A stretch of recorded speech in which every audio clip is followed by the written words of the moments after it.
avessi il tempo per pensare un po' di più alla bellezza delle cose, mi accorgerei di quando è giallo il caldo il sole, di quanto è semplice se piove e ti regali una finestra solamente per guardare e per rendere migliore tutto mentre fai l'amore. Se avessi solo un po' più tempo per viaggiare, frantumerei il mio cuore in polvere di sale per coprire ogni centimetro di mare. Se potessi mantenere più promesse in cambio avere la certezza che le rose fioriranno senza spine, cambierebbero le cose.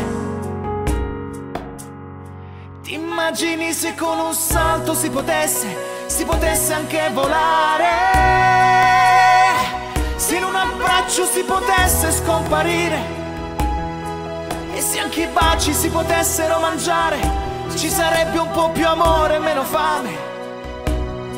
e non avremmo neanche il tempo di soffrire. Poi ti immagini se invece si potesse non morire, e se le stelle si vedessero col sole, se si potesse nascere ogni mese per risentire la dolcezza di una madre e un padre, dormire al buio senza più paura, mentre di fuori inizia il temporale.